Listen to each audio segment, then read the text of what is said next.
and the conditions of our people remain the same, as they drown in massive unemployment, institutionalized corruption, and lack of basic services such as water, housing, healthcare, education, and electricity. The delegates of the National Assembly on what is to be done were indeed correct.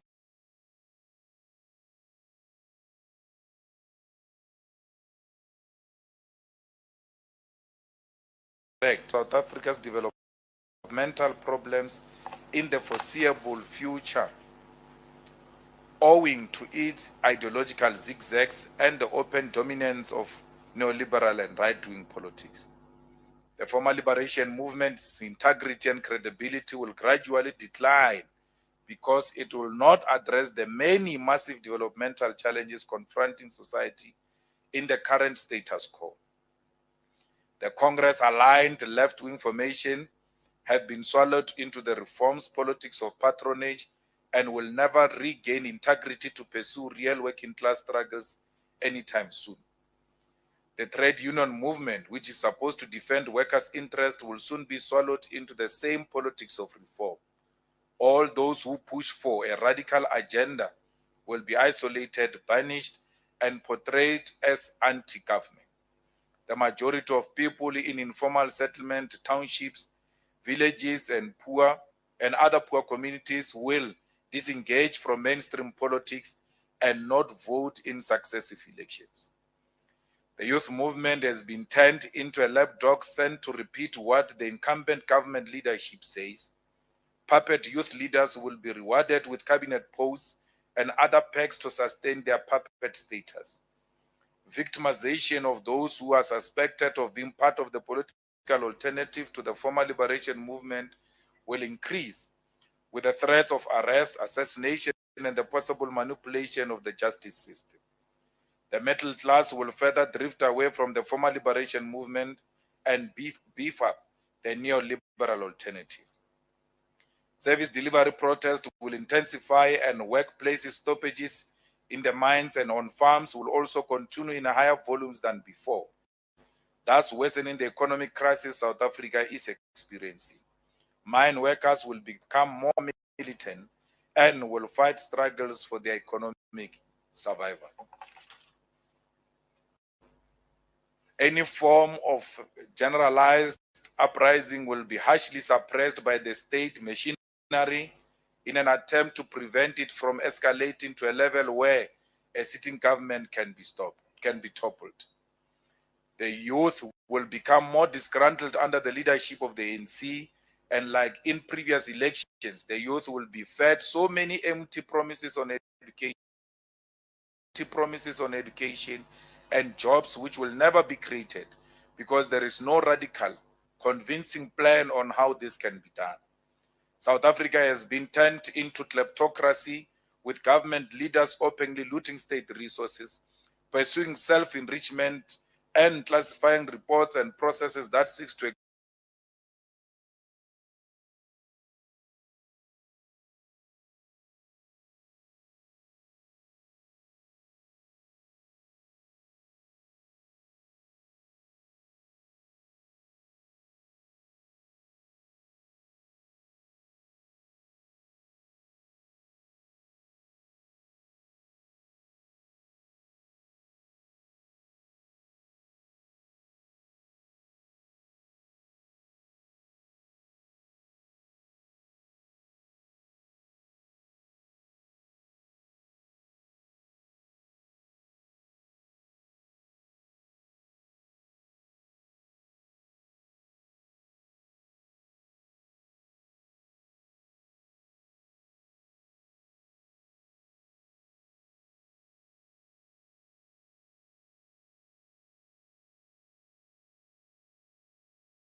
and classifying reports and servant leadership, service delivery, and developing love for our people.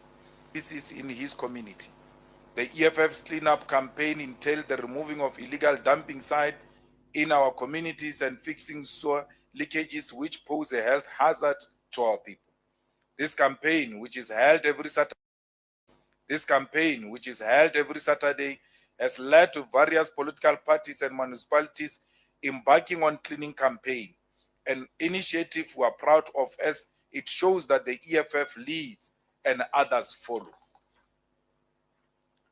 The EFF further launched its Councillor of the Month campaign, where EFF councillors who exhibit selfless leadership in uplifting their communities and intervening in service delivery challenges are rewarded with 50,000 to use for a developmental initiative of their choice in their ward.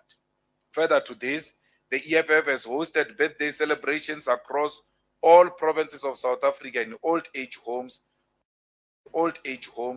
orphanages, and facilities for disabled, as part of an outreach program that shows that as an organization, we belong to the most helpless in society.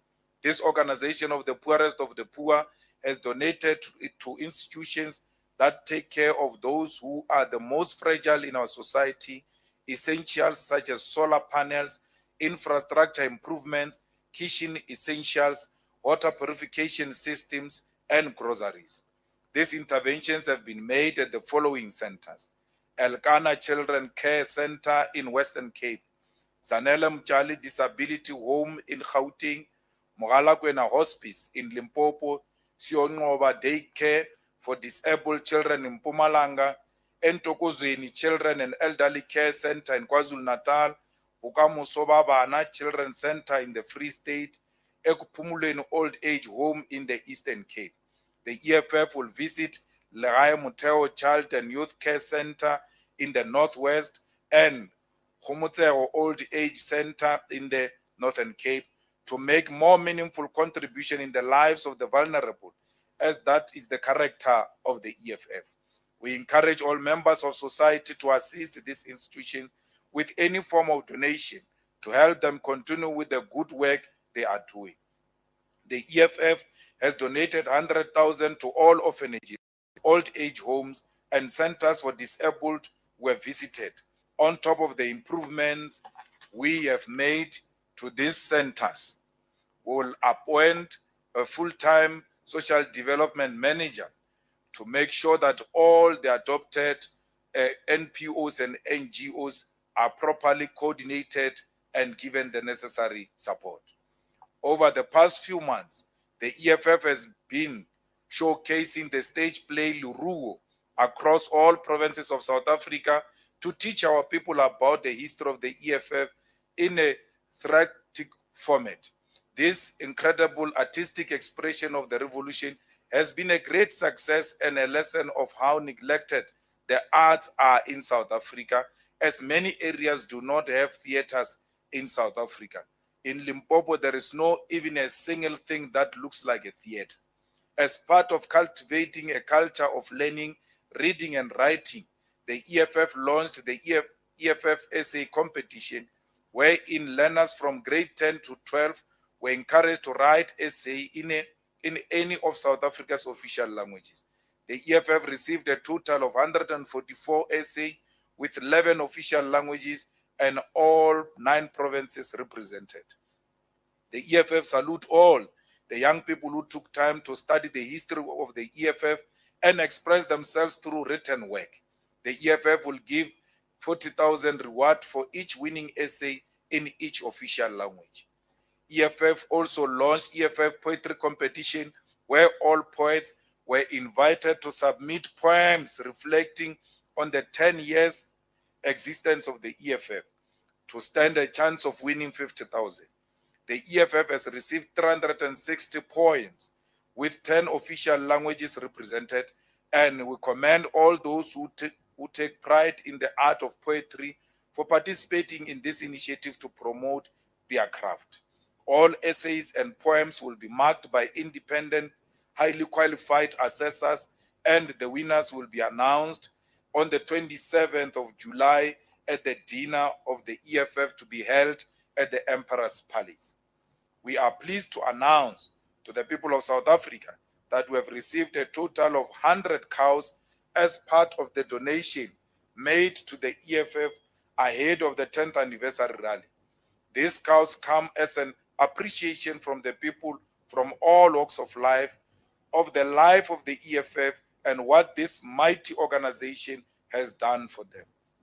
We further extend our deepest gratitude to all those who donated and continue to donate to the EFF through our SMS donation platform, through the online donation platform, and those who have donated groceries.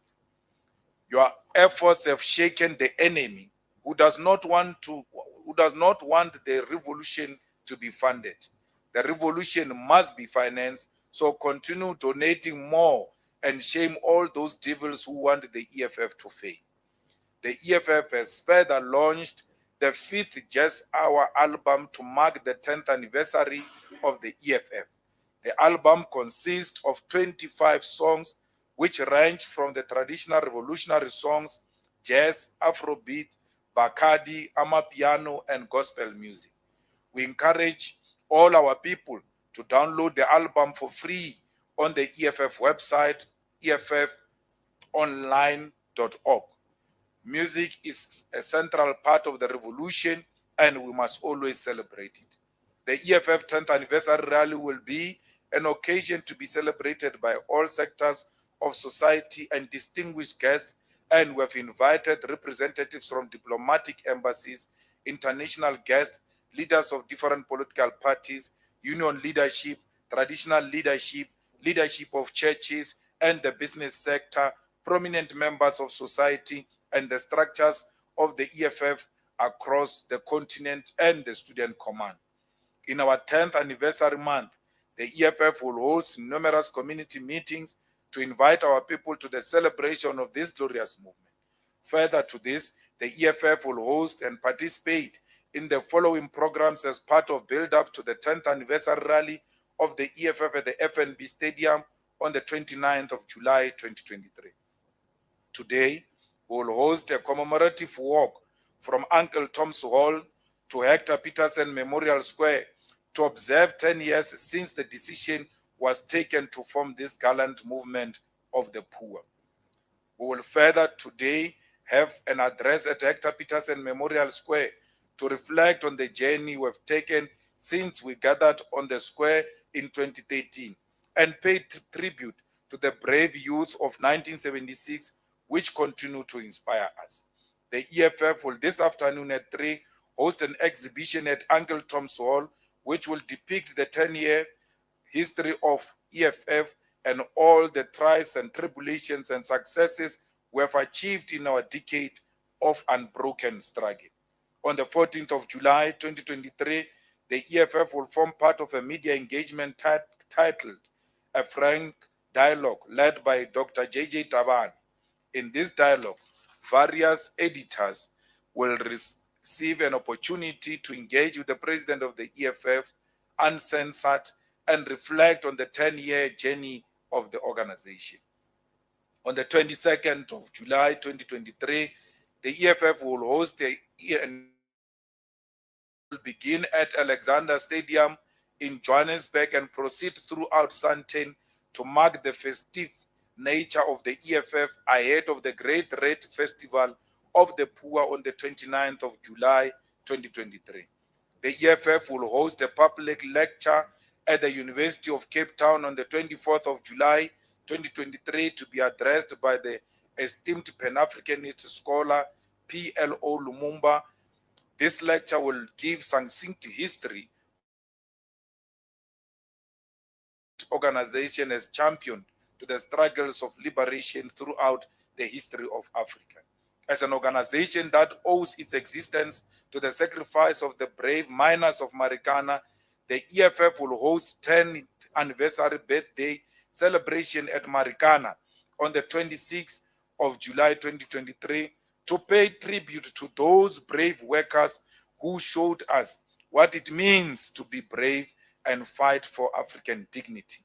But equally, 10 years ago, the EFF was launched there through its public launch. On the 27th of July 2023, the EFF will host an exclusive dinner, that's where we sell tables, at the Emperor's Palace in order to engage with the business sector and appraise them of the policies of the EFF as a government in waiting that will preside over them in 2024. On the 28th of July 2023, The EFF will have a seminar engagement with the diplomatic community in the form of a diplomatic breakfast where various embassies will form part of the engagement with the EFF on domestic and international issues of significance. All these events will culminate in the greatest celebration of the left on the 29th of July 2023 at FNB Stadium, which will be full to capacity to mark 10 years of unbroken struggle. All the people of South Africa are invited to form part of this historic occasion and celebrate the role the EFF has played in their lives on the day by interacting with the EFF on social media and sharing their moments, but equally by participating in their numbers at the FNB Stadium. The 31st of January 2023, the EFF gave a directive to all its public representatives, from councillors, members of provincial legislatures, and members of parliament, to arrange transportation for their constituencies to attend the 10th anniversary rally of the EFF at the FNB Stadium. This directive was given to ensure that public representatives bring those that they claim to represent to the celebration of the EFF, and to ensure that the people of South Africa from all across South Africa are part of this historic occasion. The final deadline for this submission of these reports on transportation organized by public representatives was the 30th of June 2023, and no extension will be granted moving forward. Out of total number of buses expected from public representatives, which was 3,258, the EFF has received confirmation of 1,324 buses from public representatives, which will make their way to FNB Stadium from the length and breadth of South Africa. We commend all those who have complied with the organizational directive without fail. All those public representatives who failed to comply with this directive, including those who are members of the Central Command Team and War Council of the EFF, are effectively prohibited from attending the 10th anniversary rally of the EFF at the FNB Stadium. The EFF will publish the names of public representatives who are banished from attending the 10th anniversary on Tuesday, the 11th July, after their respective bus lists are verified. Action will be taken against them immediately after the rally, irrespective of the position they hold in public and in the EFF. The EFF will also host a gala dinner, and all officials of the EFF, Central Command Team members, members of Parliament, and members of the provincial legislatures are expected to sell tables of the gala dinner. Should they fail to do so, their names will also be published to the public. The EFF rejects the nonsensical report into the crimes committed by Cyril Ramaphosa at and in relation to Palapala Farm, which was issued by the imposter in the office of the public protector, Koleka Kalega. The report is a laughable attempt to exonerate the sole director of Ntabanyoni Trust, Cyril Ramaphosa, from generating profit from the very same business he controls. It is an illogical document that it is odd with the statutes that regulate the executive and undermines the mandate of the Office of the Public Protector. The soundest report, which was produced by the former Chief Justice Sandile Ngobo, known as the Section 89 Independent Panel Report, remains unchallenged, objective, and true. It is this report that found that there is a basis to establish an impeachment committee in accordance with the Constitution of South Africa on the fact that the president may have committed the following violations: a serious violation of Section 96 subsection 2A of the Constitution, a serious violation of Section 34 subsection 1 of PRECA, a serious misconduct in that the president violated Section 96 subsection 2B by acting in a way that is inconsistent with his office, a serious misconduct in that the president violated Section 96 subsection 2B of the Constitution by exposing himself to a situation involving a conflict between his official responsibility and his private businesses. The claim by Galega that there is no conflict of interest in a president engaging in the exchange of millions of foreign currencies without any declaration to the South African Reserve Bank or consideration of the Executive Members Ethics Act is a sign that a lowly puppet is occupying the office of the public protector. The report rather seeks to place the blame of the exchange of undeclared currency, the storage of this currency in sofas and mattresses, and the rogue investigation which resulted in abduction, torture, and bribery on the employees of Ramaphosa, as if his employees will act with the complete ignorance of their principal.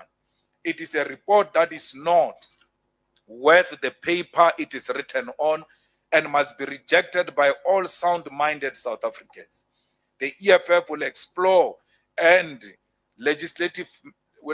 legal and legislative measures to revisit the Section 89 Independent Panel report, which was rejected by the ANC caucus in Parliament.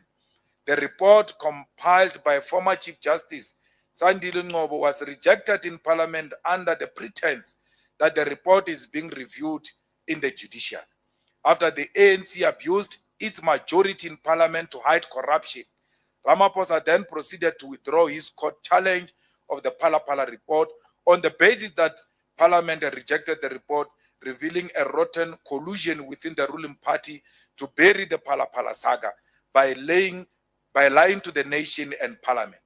Even their own former President Thabo Mbeki condemned them for misusing their parliamentary majority to avoid accountability. The tactics to bury the Phala saga, most recently through a nonsensical report by an ambitious acting public protector who seeks to piggyback a way to a permanent post in the office of the public protector, will not work. The EFF will never allow careerism to undermine the fight against corruption, despite Ramaphosa's attempt to compromise the secret of Chapter 9 institution and the judiciary. The EFF condemns the vicious attack on motorists in Johannesburg, Gauteng, by what has now been confirmed to be the VIP protection unit of the Deputy President of South Africa, Paul Mashatile. The abuse of power by these VIP protectors on a public road reveals a deep-seated abuse of power by members of the South African police, which the EFF has always warned against. It is this type of behavior that has been normalized in the South African Parliament, where members of the elite detail of subs think they are above the law and can assault citizens and even public representatives with impunity. We call for the immediate dismissal of all members of the VIP protection unit who committed these violent acts, and for their certificates as police officers to be revoked by SAPS Academy. We further call on the firearms control unit of SAPS to revoke their firearms certificates. South Africa must never be allowed to degenerate into a mafia state where public sector policing is characterized by violence and abuse of citizens. The EFF wishes the people of Zimbabwe well on the upcoming national election, which will happen on the 23rd of August 2023. The elections mark a critical opportunity for the people of Zimbabwe to elect a government of their choice, to uplift the nation from the poverty that today defines what was once known as the breadbasket of Africa. We call on the incumbent ZANU-PF to resist the urge to practice violence against its political opponents and from any form of intimidation of citizens to coerce their vote. Zimbabwe needs to enter an era of political tolerance that is not defined by the history of violence and suppression, but the possibility of peace, prosperity, and continental unity. We call on all Zimbabweans who are here in South Africa to go back home and vote. If it means coming back, they can come back. They are more than welcomed. But they must do the right thing and go and vote. No one is going to fight for these Zimbabweans who are loitering the streets here. They are their own liberators. For once, they must take responsibility and get into buses and go home and vote. Zimbabweans are called upon to go home and vote and stop blaming other people for their own misfortunes, which they've got solutions to. And that solution is August 23, 2023, where they will vote for a government of their choice, which will restore peace and prosperity in that beautiful country. If they need help to go back home to go and vote, they must approach the EFF offices. We'll be more than happy to rent buses for them to go home and vote. The EFF reiterates its support for a peaceful resolution to the conflict between Russia and Ukraine, which is perpetuated by the insistence of the NATO war alliance to undermine the territorial integrity of Russia and the peace treaties reached at the end of the Cold War in 1989. The EFF maintains that the conflict between the two nations is a renewed attempt by forces of imperialism who belong to NATO to establish a political and a military influence in the Eastern Europe and all over the world. We are concerned by the treatment of the African Peace Mission to Ukraine and Russia by NATO alliant Poland, which effectively held South African journalists hostage on a plane for 3 days, prohibiting them from covering the mission. It is our firm belief that this was done to intimidate South Africa out of its non-aligned position in relation to the war, a clear sign of interference by NATO in South African foreign policy. The EFF reiterates that we will welcome President Vladimir Putin to South Africa during the BRICS summit and condemns the political intolerance and childish of those in the ruling party who seek to subvert the invitation of the EFF leadership to the BRICS summit. It is patently clear that the EFF is an important voice in the global affairs of society, and to undermine calls for its presence at BRICS is nothing but political jealousy.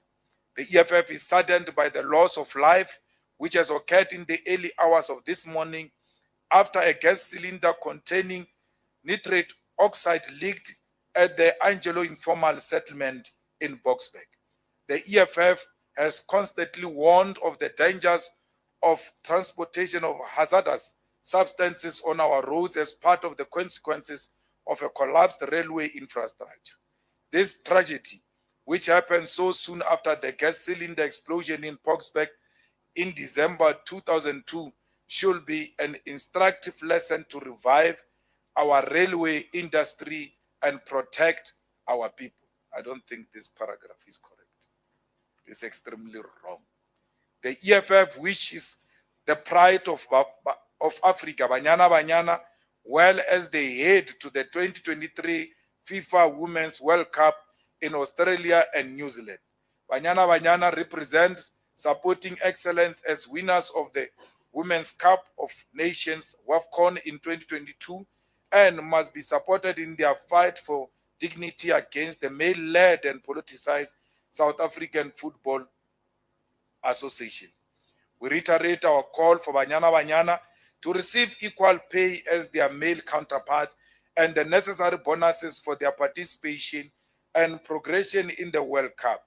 Banyana Banyana must continue to resist the political tricks of those who lead SAFA and the Department of Sports, Arts and Culture, and we salute them for their spirit of resistance, such as when they refused to play on a substandard pitch against Botswana most recently.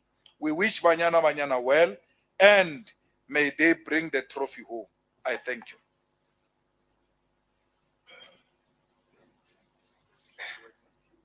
Thank you very much, President. We will now take the first round of questions to the Commander-in-Chief and President. Let's start on the right. I'll note you as number 1, number 2, number 3. If that is all, we'll take that first round. We'll start with number 1. Sanibonani uzinhle. I don't know. Oh yeah, Uzintle from News 24. I just want to ask, there's a letter circulating from the regional leader of Ekurhuleni ANC, Ujongezizwe, and he's questioning the EFF's arrangement with the ANC there. He describes the relationship with the EFF as if like you're drinking water or acid. It's so it's bad. They feel like it's bad. I think mostly it's because they don't have most of the economic positions there. What does the EFF leadership think about this particular stance? He's written a letter. He's asked his provincial leaders to relook at the arrangement. Ekuleni. Yeah. So that's my first question. Thank you. Number 2. You'll debate sorry. later. Number 2. Sorry, it's Natasha Puri here from SABC News. I think I'm covered with Zinhle's first question. Mr. Malema, you've covered most of most of my questions. But I just want to know, the DA you've seen in the past that they've approached like-minded parties to form a moonshot pact. They have a convention next month. Would the EFF be willing to do the same with like-minded parties? Well, left-wing parties. I know that the PAC has actually reached out to certain parties like BLF, the Land Party. Have they reached out to the EFF? And just on your preparations, you've outlined a number of activities that you will be having, the session with editors that the EFF will actually be reflecting on the past 10 years as a party. What lessons have you learned as a party over the past 10 years? Just looking back at the growth of the party, and what could you do better as the EFF? Thank you. Let's have number 3 over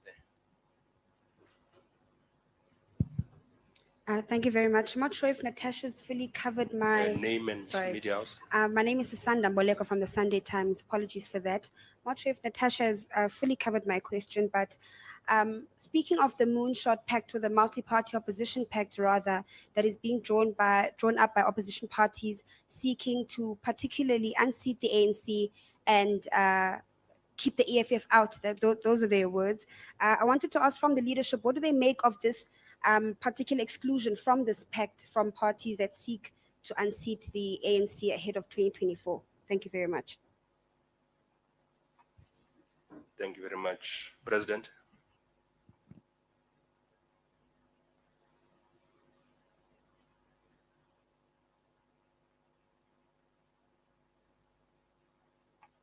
Thank you very much. I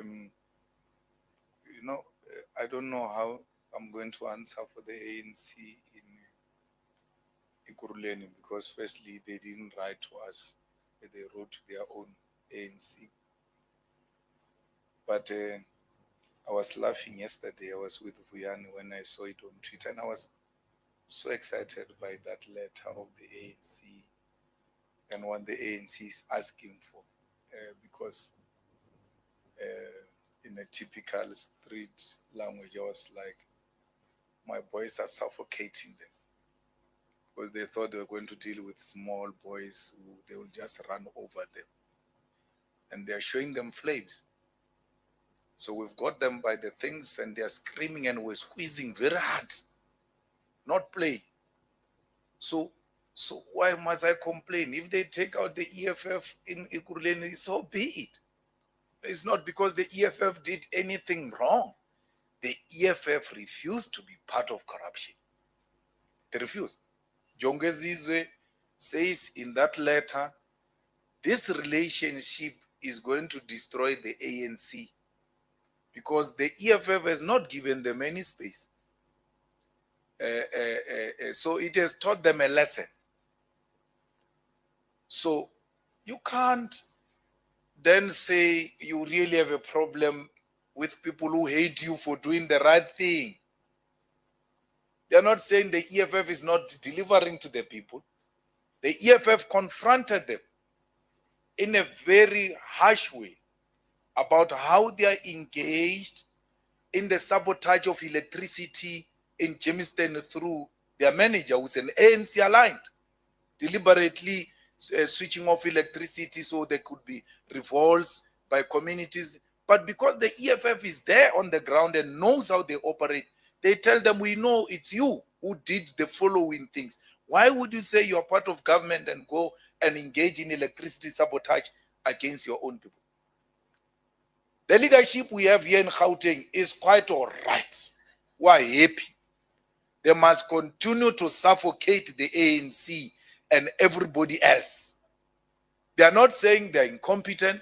They are not saying they are corrupt. They are not saying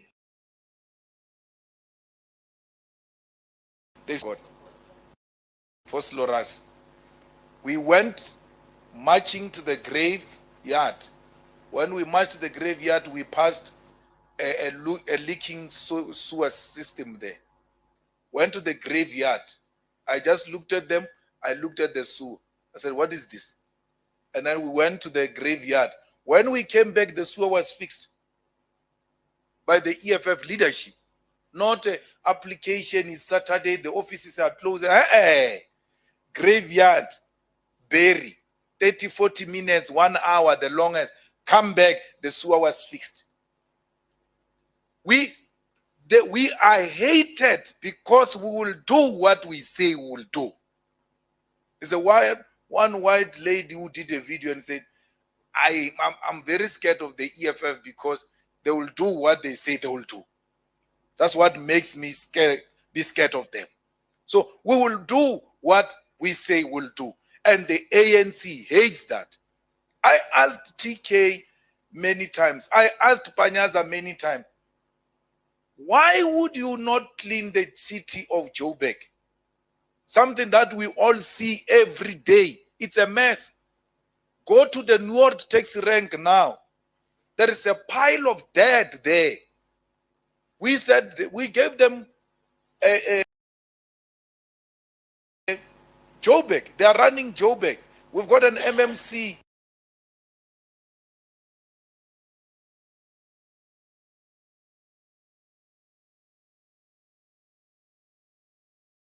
They are running Joburg. We've got an MMC of a public city center. They are completely refusing to participate.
Immediately we told them we're not in a coalition with them. We're not in a corruption coalition. We're not. We're running solo. We're doing our own thing. What is our thing? Services to our people. And that's what we're going to do. We don't want corruption.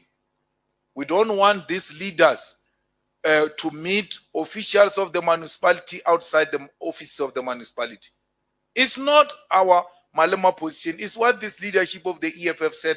I must communicate that no councillor of the EFF, no leader of the EFF must meet officials outside the municipal offices. Officials must not be allowed to be met outside offices. If they are being asked to be met outside offices, they must ask their agenda. They must also go with their PAs into those meetings to understand what is the purpose of the meeting. I don't meet people outside municipal arrangement. I don't meet municipal people anyway. I don't do it. No one can claim that nonsense with me. I meet in EFF meetings. That is the beginning and the end of the meetings. That's why they want to falter us anyhow they want. They can't find us. So the biggest problem is that the EFF is doing what it said it will do in Ikuruleni, and the ANC is not happy. Let them remove it. We're not obsessed with power. Remove it. We'll remove you in Joburg. We'll remove you in Mohali City. We'll remove you everywhere. It's a war they are calling for. We're ready for it. We're not obsessed with positions in government. It will be good for the EFF to stay there. For the first time since 1994, our people will begin to taste development. DA was screaming when we took over government. One morning, trucks were entering townships to go and remove the waste trucks, the rubble. The waste trucks went into the township to remove waste. But we're being sabotaged. Look, now we're out of power. The trucks are going in. Sabotaged by who? You were in power, you were controlling the trucks. The first thing we did when we arrived in Ekurhuleni was, why are these trucks parked here? All of them go to the townships. Go and remove waste there. And we did exactly that. The people of Tembisa, the people of Jimiston, everywhere were happy that for the first time, there is waste management taking place in Ekurhuleni. That's EFF for us. So why would the DA not look for a party like that? If it's about delivering to our people. What is this hatred of the EFF so much that it must be stopped? Stop the EFF is stop development to black people. That's the call about. The call is about stopping development into going into the townships and to black people. That's why they say stop the EFF. No one asked the question. If anything, you laugh about it and you are happy about it. No one asked the question, what did the EFF do wrong? What did they do that you hate them so much? No one can say. No one can say the EFF has finished the whole budget of a road. There is no road. We have no such a track record. You know, in the EFF, we are driven by the founding manifesto and our election manifestos. That's what we are there for. We're not there for any other thing. Our organization work on mandate and accountability. When you are given an assignment, you must execute it to the best of your ability. If you fail to execute it, come and give an account as to why have you failed to execute that responsibility. We cannot just be another party where people are assigned former national chair. Go and bring a bus. One bus, you are told in January, it takes you the whole 6 months. To you show your leadership skills and capabilities. Show the organization your worth of the position you occupy. You don't do anything for 6 months. And then the organization must not do anything about you. We will become another ANC which has lost control over its public representatives. It can't tell them anything. If when you say do this, they say come and do it yourself. So I still want to find out what is it that we have done to the DA moonshot, moon pact, moon arrival, whatever they call it. I don't know. I'm still, because at least tell me my problem so I can work on fixing it. I don't know what is the problem. I really don't know. The EFF will have the editors interaction because we're the only organization that is available to you guys. Where you ask anything you want to ask, we answer. Because we believe in accountability. And that's what we're going to be doing, if that was the question on editors. What was the question? Oh, you know the lesson. Yeah, that's why you need editors to talk about that.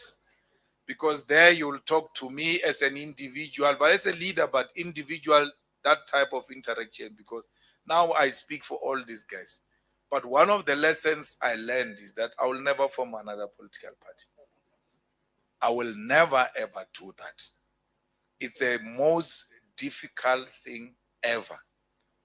It's so frustrating. is so difficult. And when you form it coming from some sort of an organized background where you know everybody knows what is expected of them, and then you now have to now start afresh everything, the ABCs of it. I don't think I will ever repeat that. It's extremely taxing. It's very, very difficult. I see comrades all the time saying they are forming political parties. I was marching along Carl Niehaus the other day, and he was saying to me, "How do you do it, man? Because it's difficult. This thing is very difficult, my chief. That's all I can say. But hang in there. Maybe you'll get it right someday." I personally, I never had a desire to form a party. I left. To be honest, I left. I went home, and then these guys came to invite me back. My intention was never to form a party. And they say we are a cult. We want people to follow us. But I never wanted to form a party. Why if I'm a cult, do I say to you, bye? I said bye, I left. And I went to my farm. And then the mistake I did was to take a picture in my cabbages, which appeared in the front page of City Press the same Sunday. The ANC was supposed to be in the front page City Press for January 8. For the first time since 1994, they could not occupy the front page of City Press because it was my farm in the front page there. Then Praveen said, "Why still having a farm? I thought this farm is gone. Why is it?" Then they came. I knew. And, you know, one man who called me and said, "Don't do it, Julius," is Stan Matabat, who called me and said, "Please don't do it. It doesn't matter whether it takes 5 years. Doesn't matter whether it takes 10 years. You are still young. This thing, we're going to find a way of correcting it. It will be corrected." And it was not, I didn't want these things. So if you say I'm a cult, I would have said, "No, you expelled me. I'm forming a party." I didn't say that. I left. I went home to the villages. And then you came to fetch a villager and invited it back. Now, Papa, it's a problem of your own creation, which had resolved itself. And then you keep on chasing it and chasing it and chasing it. And then you think we can't respond. So it took ANC how many years? 80-something years, if I'm not wrong, to get 1994. And you look at that, you're like, hey, this thing is not easy. We're fighting against a well-organized system, which will not make it easy for anyone who's not consistent with what the Oppenheimers want. The ANC get formed, it becomes a lull in the 30s, and then it gets back to be radicalized by the Youth League. And then the Oppenheimers, upon realizing this thing is taking shape, they infiltrate it. The first infiltration was to get to the white-only Communist Party to align itself with the ANC and dilute its Pan-Africanism. It was a Native National Congress. Dilute this thing, take it over, write policies for it. Then from there, they never gave it a break. Every political development in South Africa has got the Oppenheimer's handwriting on it, including the formation of Parliament of South Africa. The Oppenheimers were members of the first Parliament of South Africa. So every system that gets designed of politics in South Africa is the Oppenheimers. But there is only one thing they have no control over, and that is the EFF. And that's what gives them a nightmare. That's why keep the EFF out comes from there. We cannot allow the people we don't control to have access to power because we'll lose a power. The Democratic Party's merger with the National Party was the decision of the Oppenheimers who had formed the Democratic Party.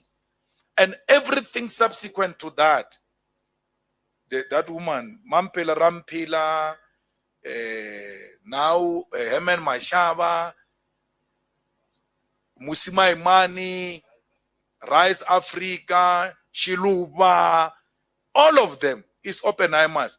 And then after doing all these pockets, they say, yeah, now you are there. Come here. Go to the moon.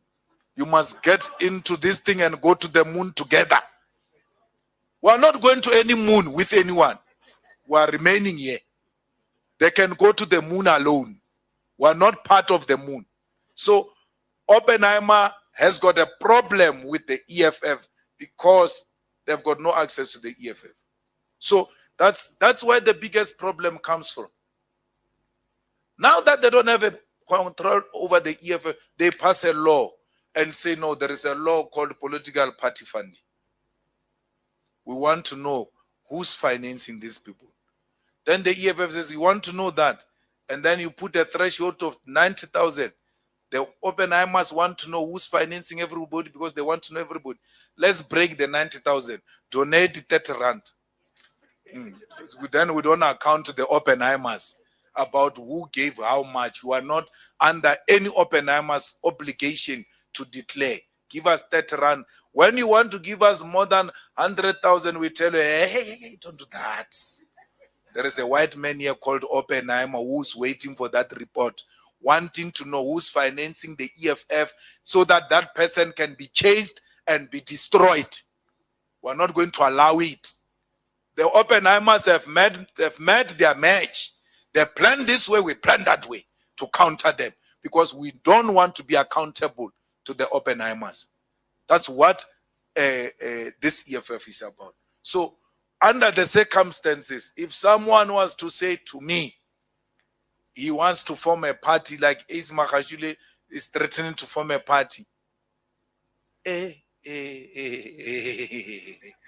Whoever has got access to that guy, just tell him the little resources he's got remaining. He must look for a plot and look for goat and just look after goat and have peace. Even me, when that time comes, I always tell them, if Floyd go and meet and resolve they don't want me, I won't waste time. I will leave. I will live peacefully. Even I won't put up a fight because I know what they will be getting themselves in. At least we'll sit at the back and be supporters and be like Dalimpovu and be cold and sit there and listen. From there you leave, go home, peace. You have no task, no nothing, but you want the stadium filled up on the 29th of July because if we don't do it, we'll be saying, you see, we left them an intact organization. They are killing it now. You know, he speaks with authority. I'll be in that arrangement. Where are we sitting here? I will not be bothered whether there are chairs or not. When I arrive, there must be chairs. So I've played my role. And when that time comes, I'll live peacefully. I will not form another political party. I grew up under very good men and women. Some of them died.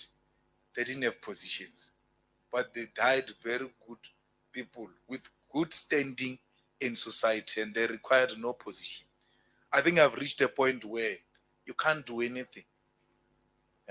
Where some of the organizations I come from, they once did a t-shirts of former presidents and then removed my picture. It had pictures and their own members were like, man, this is a distortion. You might not like the guy, but tell the truth. Give an honest historical account. You can't rub me off whether you like it or not. Even in the EFF, whether we like it or not, when you produce a picture of this whole Uncle Tom's hall, you can't rub it off. Remove Kenny Kunen. It will be a distortion. You like him or you don't like him, he was there. Give correct account of history. And when that account is given, my name will be there. I would have made a contribution. That's enough. And that's what we are here for. Next year, we are going to the conference of the EFF, December. So the EFF must start booking the halls, the what do you call it, accommodation, this and that. Now, because somebody likes it or not, there must be a conference of the EFF. The EFF holds conferences. It's not Action SA. It holds conferences, it gives reports, it holds elections, leaders get elected. In these 10 years, we've managed to build such a formidable organization with internal mechanism of democracy and of holding the leadership accountable. Thank you. Thank you very much, President. We may take the last second round. We're pressed for time. We have a very busy schedule, as you may know. So let's take number one. Is the only one hand gone? Number one. Thank Oh, you. number two, CBC. Yes, thank you. I was hoping for second round. I'll be the only one. Surname and media house. Oh, good afternoon. My name is Shannon Merrick from Kasi Broadcasting Africa.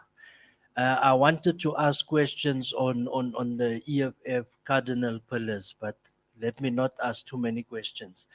Mr. Malema, I'm calling you Mr. Malema for a reason. It is alleged that you are Mr. Twitter. You started your Twitter account February 2010. You then started EFF, where we are today, 2013. So my question is, before 2010, where were you? Because I don't know, you started in Twitter, so I want to know that part. Then the second part I want to know, on the 7 cardinal pillars, I wanted to challenge you today, because that editors thing, we're not going to be allowed there as Kasi Broadcasting Africa. I wanted to challenge you on the 7 cardinal pillars to see who is the real founder or who really drafted this thing, whether it was this one or this one. But I just wanted to challenge you on each cardinal pillar, just maybe for less than a minute. Just explain what it means, because that's how you test if this person was really there when this thing, the Freedom Charter, was drafted. When CODESA document was drafted, you say, no, leave the documents, talk from your head. What is the 7 cardinal pillars? I want to see, because I'm going to ask other people the same questions, and I want to see out of the 3 people, who's the real founders or the youth league that drafted this thing. Thank you. Number two.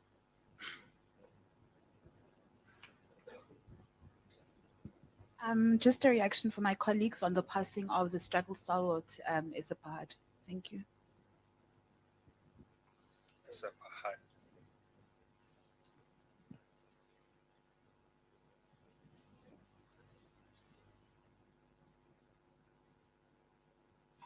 Thank you, President.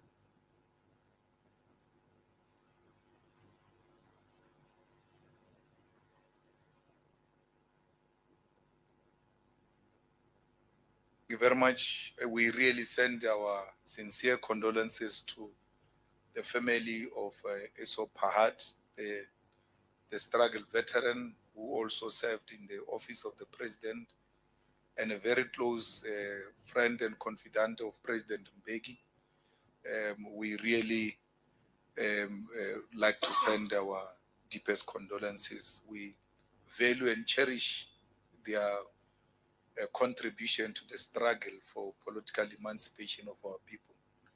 And like I said, you may disagree with them, but you can't take away the fact that they were one of many stars that were shining during difficult times of our struggle. And we really are saddened by the passing away of the former minister. We also send our deepest condolences to the family of Teboho Mahlatsi, who passed away when he was busy with the EFF 10 years documentary. The last time I had an interaction with him, he was still at the research phase where he interviewed me for almost more than 3 hours. wanting to know all types of things about me, the organization, and how it started. What a gentle soul, very patient, soft-spoken, always interested in the story of the black people, and were not shocked by his involvement in the Izo because Izo was really one of the best craft that came out of our hands, telling the story of our own children in high schools and in the townships. We pass our condolences, and I know that some of the leaders of the EFF were involved with the family, and I think the DP who went will be going to the funeral as well on Friday. Yeah.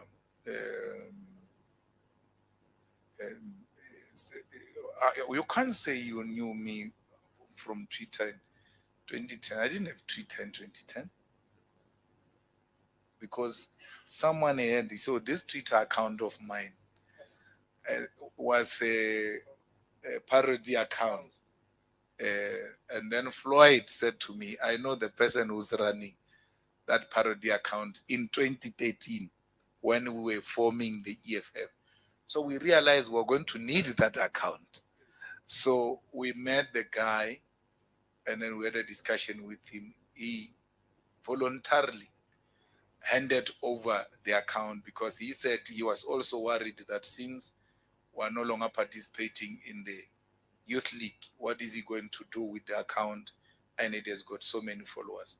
That's when he gave the account to me. But in 2010, it had 300,000 followers. It's now sitting at 4 million, if I'm not wrong. I was not on Twitter. I never had a Facebook account in my entire life.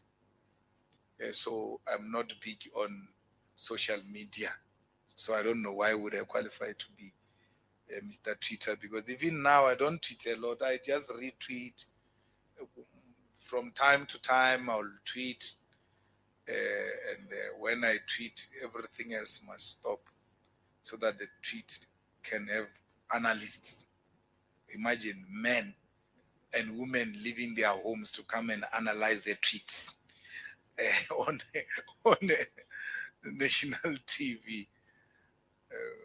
So my history is there. I mean, the reason why I was not active on social media, I was a ground force. I was active on the ground. I've always been in COSAS, in the Youth League, in the ANC, in the EFF. So, and therefore, I can't even recite cardinal pillars for you because you must just go to all the videos of Julius Malema. Before we termed them 7 cardinal pillars, we spoke about them.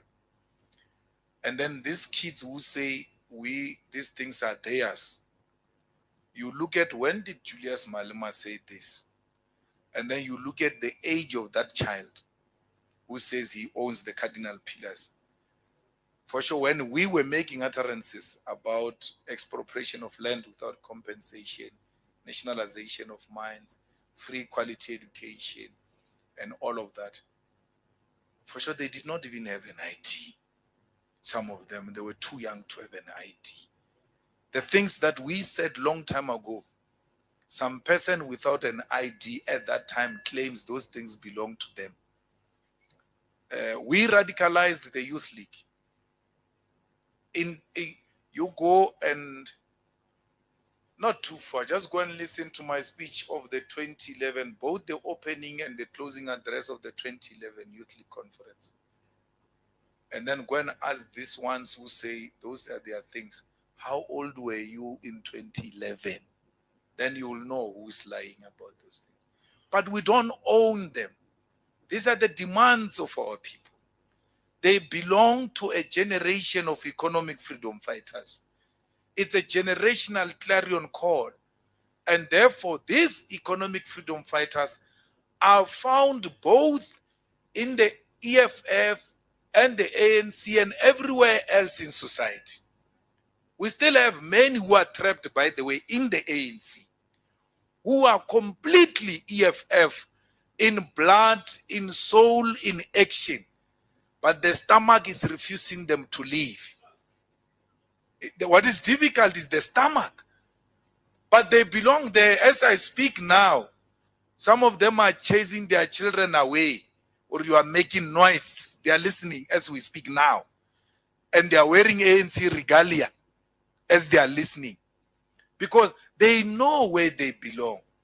So you can't do anything with the politics of the stomach. We'll have nothing to offer them if they come here, and they know. That's why they like, we are there, but for some reason you know why we are still here. So anyone who says expropriation of land without compensation belongs to them is true. It's theirs.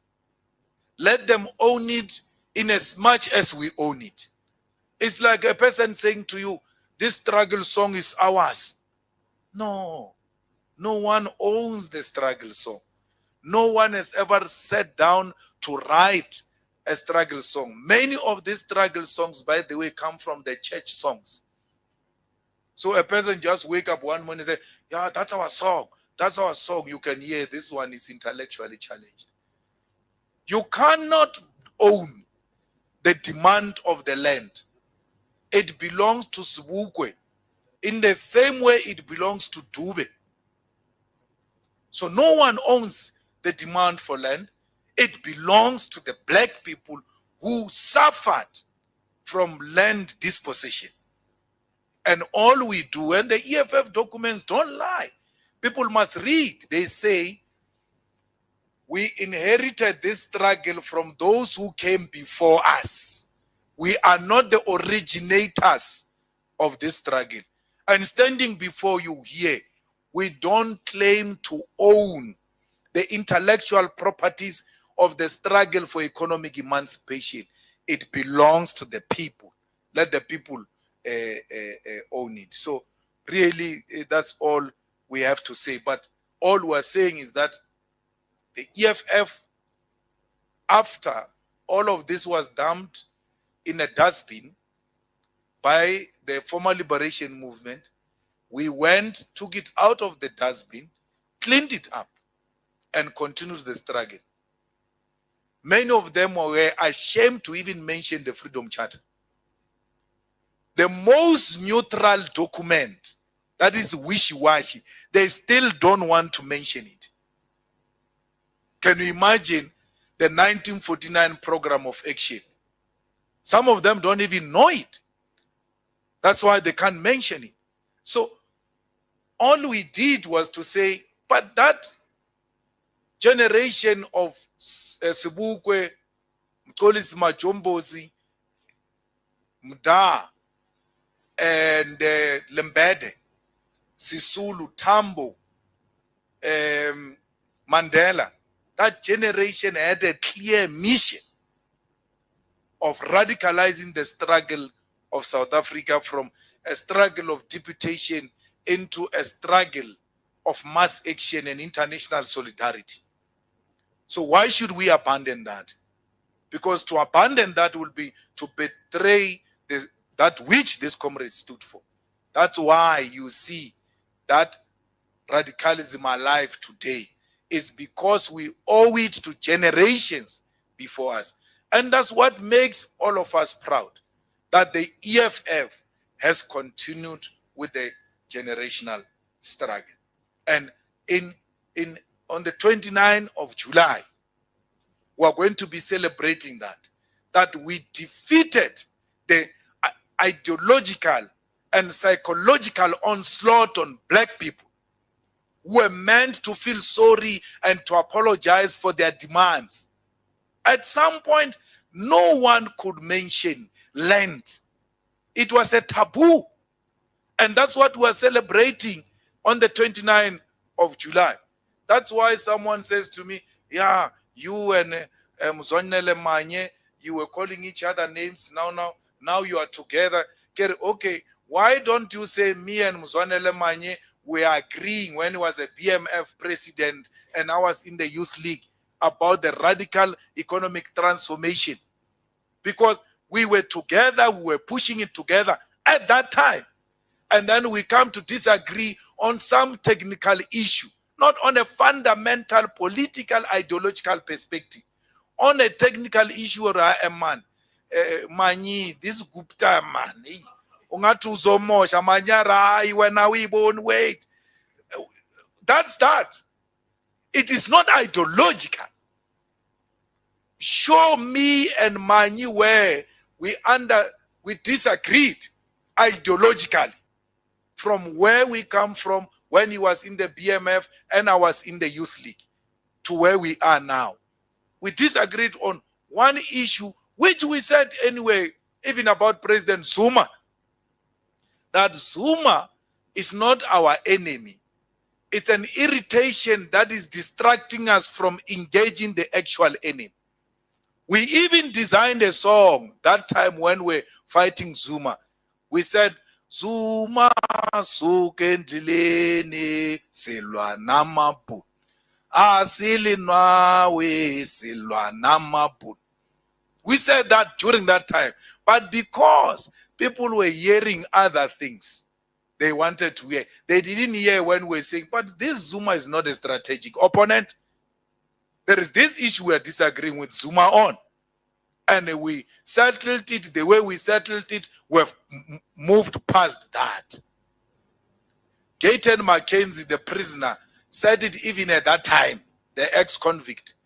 And these people are not hearing this Malema. He says the actual enemy is white monopoly capital. When he's done with Zuma, he's coming for you. You guys, can't you hear what this guy is saying? He was saying that in the negative, not that he was agreeing with me, but he was able to hear us even at that time. These people are saying Zuma is not the enemy. The enemy is white capital. So Zuma was just an irritating issue that we dealt with, is done. Today, when you see me and President Mbeki, it's like we never had disagreements because I never wished him a grave. I disagreed with him on this, but no one has ever said, yeah, now look, he's laughing with Mbeki. I must not laugh with Zuma because that is the enemy which I must chase according to the white capitalist agenda to the grave. I mean, when they arrested Zuma, Zuma presided over a regime that took everything from me, took my houses, threw me to the street, expelled me from the Youth League.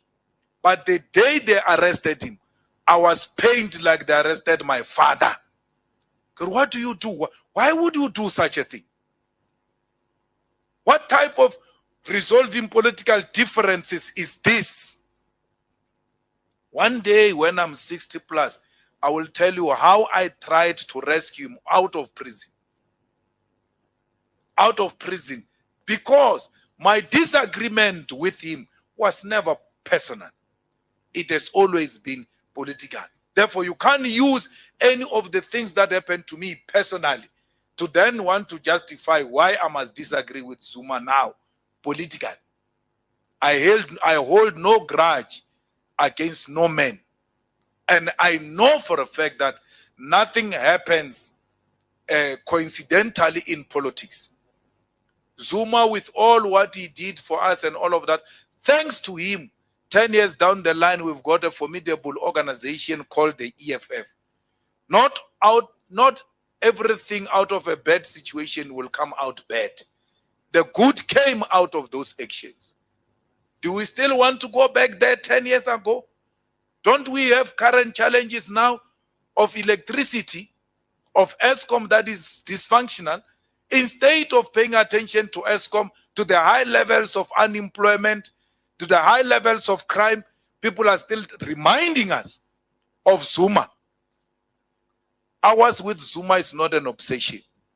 Our matter with Zuma is finished, is done. And then when we drink tea with him and something is itching on your heart, it's your own problem. Leave us alone. We are not part of those problems. Don't involve us.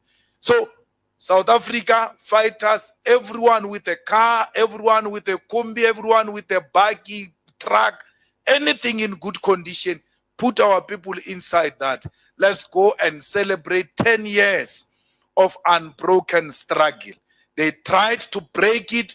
They came with all manner of conspiracies. Today we are back here where it has started. And on the 29th of July, multitudes of our people will pack the stadium. We will have a deja vu of what happened when we were burying Chrisani in the very same stadium on the 29th of July. If you are not there on the 29th of July, consider yourself a sellout. Thank you very much. Thank you very much, President. That marks the end of our press conference. And with your indulgence, President, we'd like to invite the members of the media who are with us here to join us on the commemorative walk of the EFF as we retrace the steps of the delegates to the National People's Assembly on what is to be done in 2013, who left Uncle Tom's Hall with the resolutions outlined by the President in the beginning of this conference and went to Hector Peterson Square. So we invite you to join us during this commemorative walk. And President, if you could just give the media 5 minutes to exit ahead of us, or 2 minutes, and then we're going to be taking a walk. So we're going to exit on our left, on my left, your right, then walk straight down to the gate and turn to your left. That will be our route as we proceed to Hector. Yeah, look for Commissar Vuyani Pambo, a very tall person. He'll be the one where you go. Thank you very much. Malema siyabonga.